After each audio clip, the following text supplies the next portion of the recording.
Estudantes brasileiros são considerados, os mais difíceis de controlar no mundo. Caramba, isso é forte. Muito forte, né. E olha só, segundo dados de uma reportagem do SBT Brasília, a cada 5 horas de aula, os educadores perdem 1 hora inteira só implorando por silêncio. Nossa, 1 hora inteira. Sim, tipo, 20% do tempo de ensino no país é literalmente drenado por conversas paralelas, agitação, interrupções, sabe?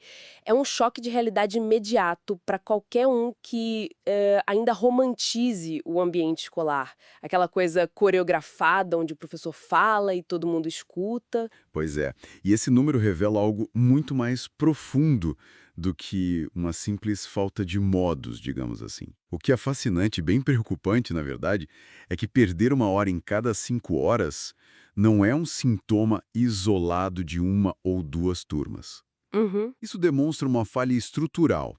Tipo, o contrato básico de atenção entre quem ensina e quem aprende parece que está sofrendo uma ruptura silenciosa e contínua. E é exatamente essa ruptura que a gente vai investigar na nossa imersão profunda de hoje. Nós temos em mãos uma pilha riquíssima de materiais. Tem anotações, vídeos de práticas em sala de aula, artigos de psicólogos, Um pedagogos. material excelente, diga-se de passagem. Com certeza. Gente como a Clarissa Pereira, a Mayra Gaiato, o Robson Dias, entre vários outros. E a nossa missão hoje é desvendar o que realmente sustenta esse caos nas turmas mais agitadas. A gente quer separar o que é uma indisciplina comum do que são transtornos reais, sabe? Exato. E extrair estratégias práticas, né? Isso, estratégias que sejam compassivas, mas altamente eficazes. Porque, lendo esses relatos, eu fiquei chocada com a exaustão. A pedagoga Clarissa Pereira, por exemplo, descreve no material que ela chegava passada meia-noite às 8 da noite do dia seguinte, só preparando aulas. Nossa, que desgaste absurdo. Muito. Ela fala que aplicava a chamada pedagogia das folhinhas, tipo distribuindo pilhas e pilhas de atividades sem nenhuma intencionalidade real.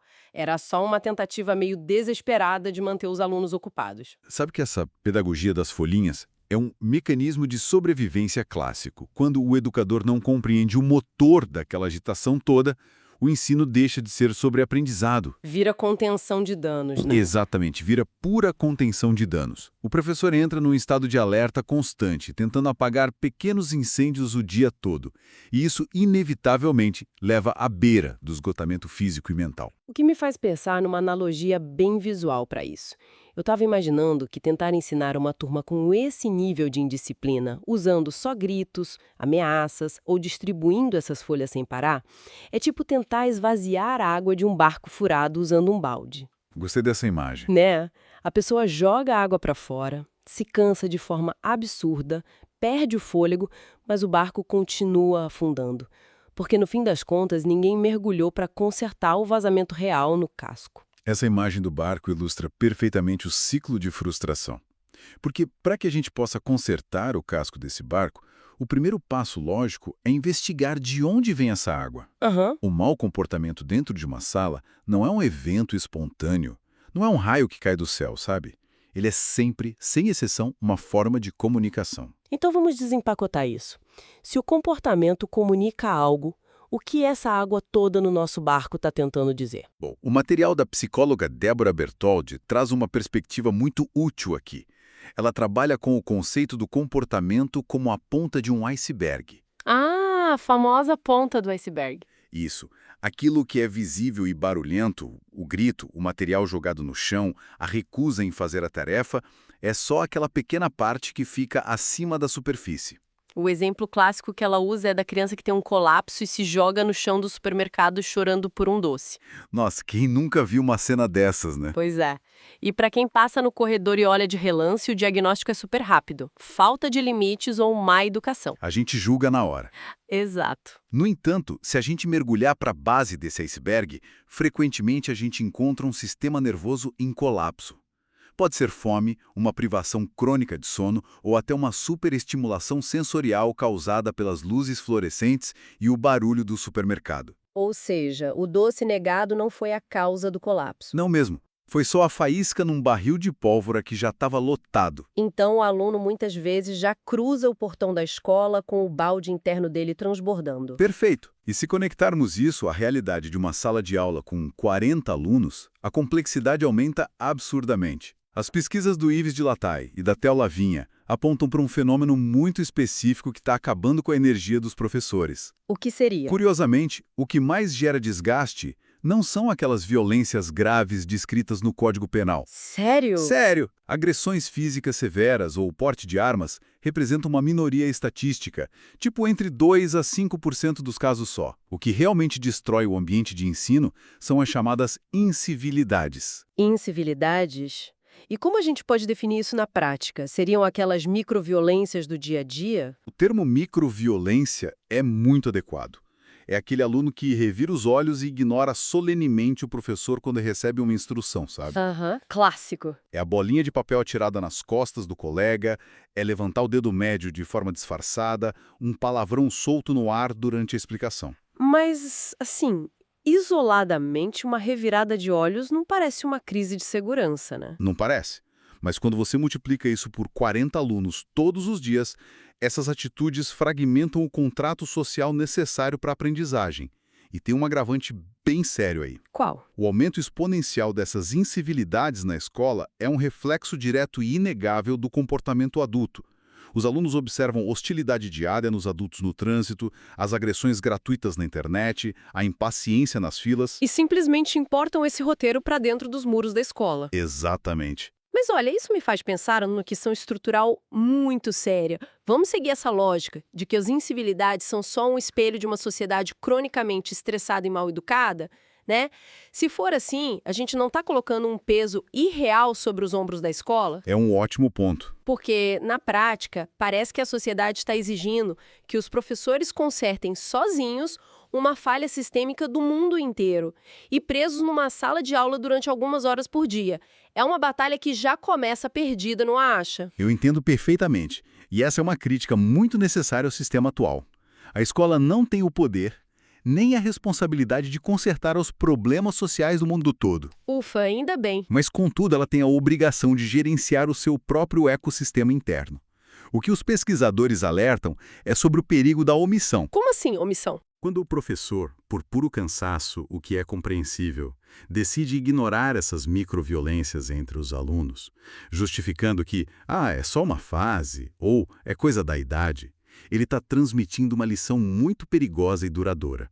Entendi. O silêncio institucional ensina que o respeito não é um direito universal, mas sim algo devido apenas a quem detém poder, força física ou autoridade. Nossa, essa perspectiva muda tudo. Quer dizer que o silêncio não é neutralidade. Ele, na verdade, valida o desrespeito entre os próprios alunos. Exato.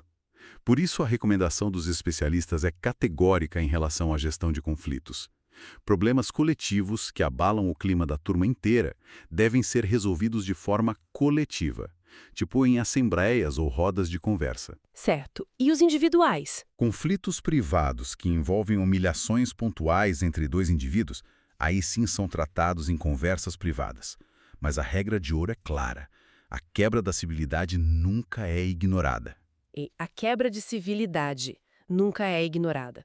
Bom, uma vez que a gente estabelece que todo esse comportamento indisciplinado é, no fundo, uma tentativa meio desajeitada de comunicação, a gente precisa abordar a fronteira onde a situação se agrava. Com certeza, porque o que acontece quando a comunicação não é só um reflexo do cansaço, mas uma hostilidade intensa e constante?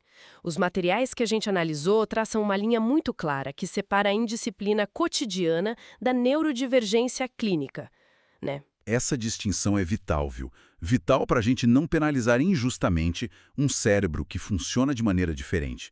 Profissionais como a Carol Garcia, a Tatiana Fernandes e o Robson Dias dedicam muito do trabalho deles a explicar a fronteira entre uma birra típica e o transtorno opositivo desafiador. O famoso TOD, né? Isso, o TOD.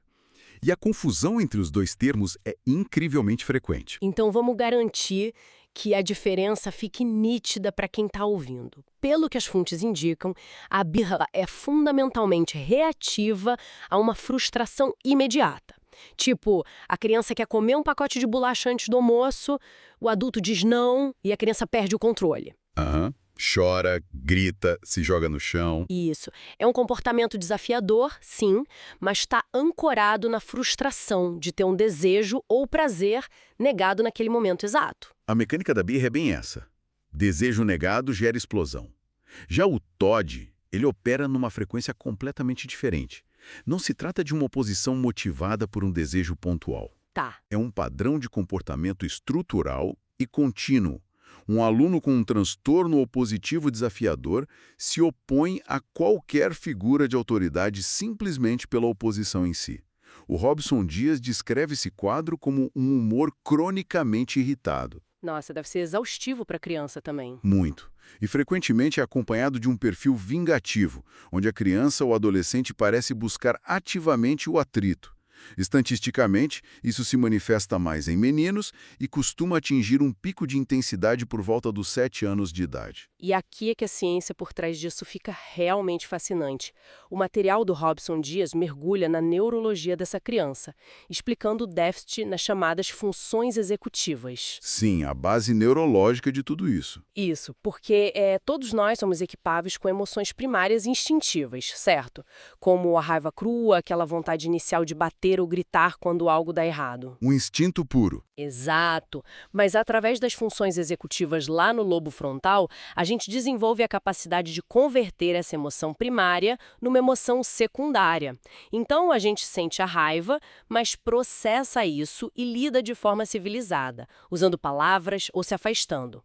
A criança com TOD possui uma falha neurológica justamente na etapa de fazer essa autorregulação. E essa dificuldade na autorregulação tem ramificações sociais devastadoras para a criança.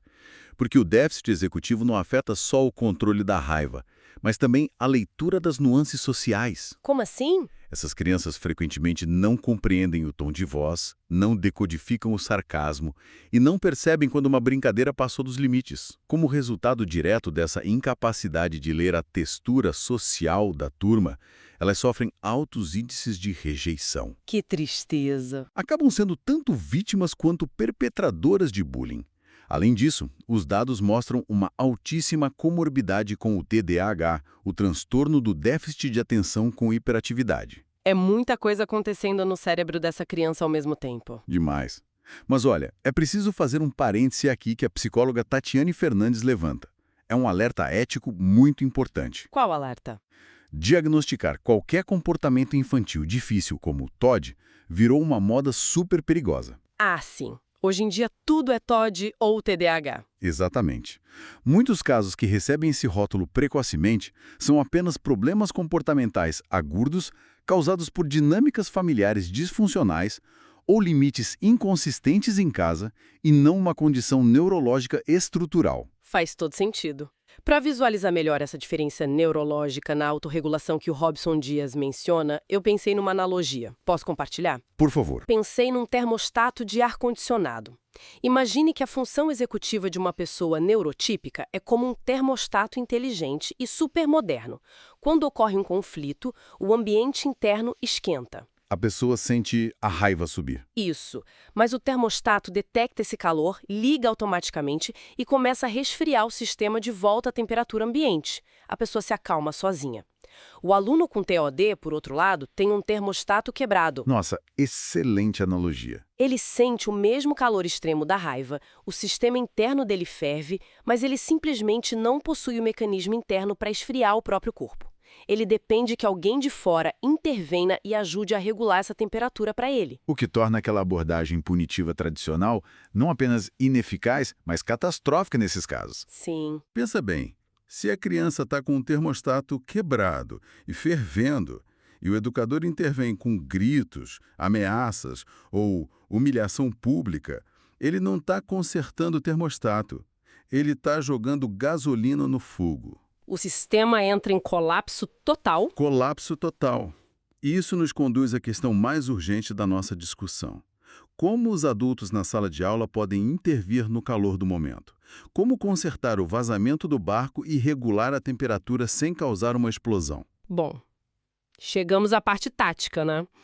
Já mapeamos os motivos invisíveis e a neurologia por trás do caos. Agora, o que os materiais nos oferecem em termos práticos, porque a teoria é excelente, mas na segunda-feira de manhã, com a turma pegando fogo, o educador precisa de ferramentas reais. Sem dúvida. E a psicóloga Mayra Gaiato tem uma estratégia fantástica no material dela chamada A Regra das Quatro Paredes. A metáfora das 4 paredes foca naquela necessidade humana primária de previsibilidade. A Mayra propõe um exercício mental. Imagine acordar no meio da noite num quarto absolutamente escuro e desconhecido, Dá um desespero só de pensar. né? A primeira reação instintiva não é correr, é esticar os braços e tatear no escuro até encontrar uma parede. A parede impõe um limite físico, você não pode atravessá-la, mas, paradoxalmente, é esse limite que traz a sensação de segurança e localização. Uhum. Crianças com comportamentos desafiadores testam os limites dos adultos incansavelmente pelo mesmo motivo. Elas estão tateando no escuro, procurando a parede que vai dar segurança de que o ambiente tem regras fixas que as protegem. 4 regras inegociáveis. Por exemplo, o tempo limite de tela em casa ou a obrigação de dar a mão ao atravessar a rua. O segredo não é a complexidade da regra, mas a consistência quase robótica em cumpri-la, sabe? Perfeito. Sem abrir exceções e sem fazer aquelas ameaças vazias que o adulto sabe que não vai cumprir de jeito nenhum. Exato. Além dessa consistência nas regras, os materiais pedagógicos destacam fortemente o poder das dinâmicas visuais. O canal Bombolê Pedagógico detalha a dinâmica do barco, que se conecta muito bem com a nossa analogia inicial do barco furado. Ah, essa dinâmica é sensacional. É muito legal. O educador constrói um grande barco de papelão ou cartolina e fixa na parede da sala. Em conjunto, a turma escolhe palavras essenciais, tipo respeito, amizade, cola essas palavras dentro do barco. E como funciona na hora do caos? Quando a bagunça generalizada começa a tomar conta, em vez de o professor gritar tentando superar o barulho dos alunos, ele simplesmente aponta para a parede e questiona: pessoal, esse comportamento que estamos tendo agora cabe dentro do nosso barco? E o mecanismo que faz essa dinâmica funcionar não é magia. É neurociência básica de processamento sensorial. Sério? Conta mais sobre isso. Quando uma criança ou um adolescente está desregulado emocionalmente, o processamento auditivo dele sofre uma queda drástica de eficiência. Isso significa que as palavras e os gritos do professor viram só um ruído de fundo, tipo um rádio mal sintonizado. Entendi. A instrução verbal se perde na tempestade emocional. Exatamente. No entanto, o processamento visual permanece intacto. Um barco fixado na parede é um lembrete constante, imutável e silencioso. A psicóloga Tatiana Fernandes utiliza uma técnica similar voltada para alunos neurodivergentes chamada casalzinho oposição. Adorei o nome. Como funciona? São 2 bonecos visíveis na sala. Um tem uma expressão irritada e o outro uma expressão feliz. Ao longo do dia, os alunos colam imagens correspondentes aos comportamentos embaixo de cada boneco. Então a imagem de alguém ajudando um colega vai para o feliz, uma atitude agressiva vai para o irritado. Ah, então o impacto das ações dele se torna fisicamente visível, em tempo real. Isso mesmo. A psicóloga Carol Garcia também reforça isso usando o sistema de cartões de cores para sinalizar o clima da sala. Isso dá um feedback imediato, sem precisar daqueles discursos longos que ninguém presta atenção. Sensacional. E quando a gente pensa na comunicação verbal direta, especialmente com o aluno que tem transtorno opositivo desafiador, como evitar o confronto direto, já que o processamento auditivo está comprometido? A orientação unânime de especialistas como Robson Dias e a pedagoga Jade é eliminar o embate frontal. Bater de frente com o cérebro opositor é ativar instantaneamente o instinto de defesa do aluno. Vira uma guerra de poder. Bem isso. O Robson Dias introduz uma técnica poderosa chamada ilusão de escolha. Em vez de o educador dar uma ordem ditatorial que imediatamente gera recusa, tipo, faça o exercício de matemática agora mesmo, ele oferece 2 opções aceitáveis. Tipo o quê? Ele pergunta, você prefere resolver esse exercício usando uma caneta azul ou a preta? O aluno foca na escolha da cor, que dá para ele uma sensação de autonomia e controle, e acaba executando a tarefa sem perceber que a oposição foi contornada. Nossa, isso é engenharia comportamental pura. Além disso, tem o uso estratégico dos interesses do aluno, né?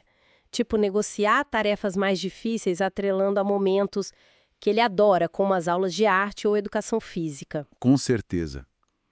E para a fase da adolescência, que tem suas próprias complexidades, a educadora Elane Bueno traz uma regra fundamental: não fazer sermão público. Ah, imagino que isso seja um problema enorme. Enorme. Enorme. Jamais se deve corrigir duramente uma adolescente na frente da turma inteira.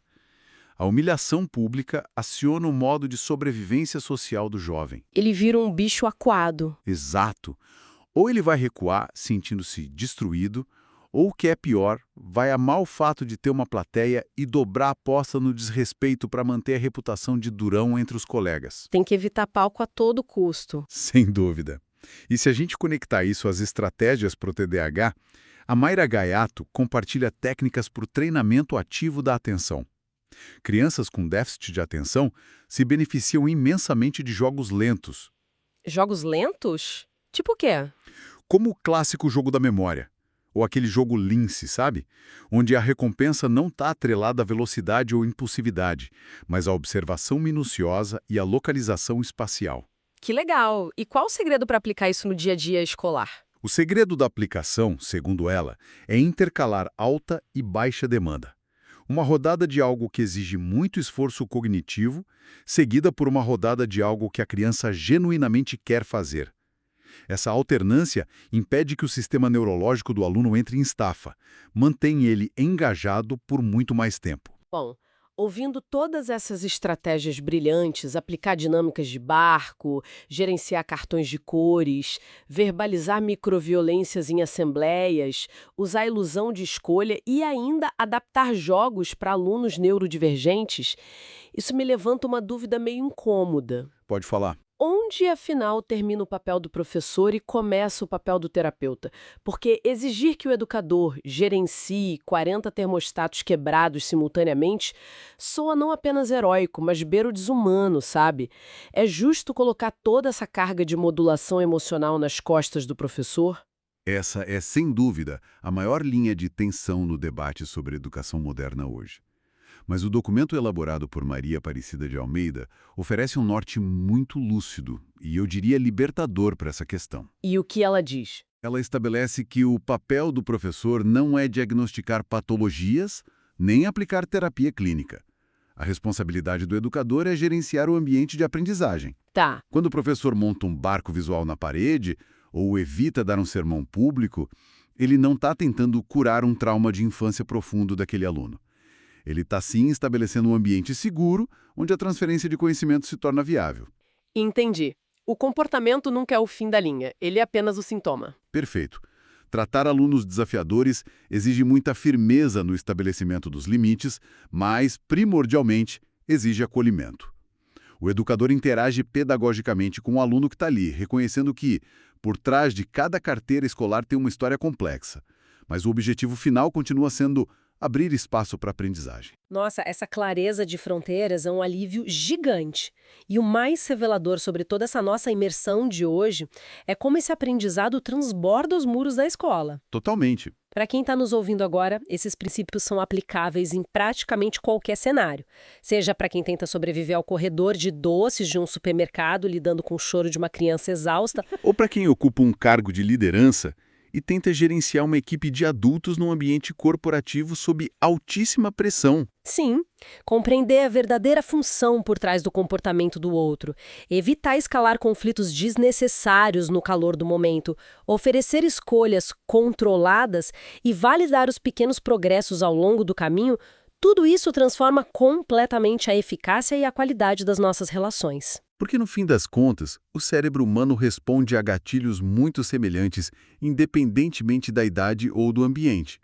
A necessidade de previsibilidade, de limites claros, validação e empatia opera tanto numa sala com crianças de 7 anos, quanto numa reunião tensa de diretoria. É a mesma biologia, né? A mesma. O reforço positivo constante molda comportamentos porque ensina ao cérebro, de forma empírica, que a cooperação traz recompensas reais muito maiores do que a oposição. E isso me leva a uma reflexão final muito provocativa sobre todo esse cenário. Durante a análise dos materiais, um ponto pacífico entre todos os especialistas foi o aviso sobre a aprendizagem por espelhamento. Ah, esse ponto é crucial. As crianças e os jovens absorvem muito pouco do que a gente diz e imitam quase perfeitamente o que a gente faz. Se isso é uma verdade absoluta do desenvolvimento humano, nós como adultos precisamos nos olhar no espelho. Com certeza. Quando a gente é contrariado no trânsito e explode em xingamentos, quando a conexão de internet cai no meio de uma reunião importante e a gente arremessa a caneta na mesa, ou quando perdemos a paciência numa fila e damos a nossa própria versão de uma birra adulta, o que exatamente a gente está ensinando a eles sobre a capacidade de suportar frustrações? É um questionamento pesado, mas necessário. Antes de apontar o dedo, exigir que uma criança respire fundo e controle suas emoções tempestuosas, talvez a pergunta mais honesta que a gente devesse fazer seja: quem de nós realmente precisa consertar e ajustar o próprio termostato primeiro? É uma provocação que vai na raiz do problema mesmo.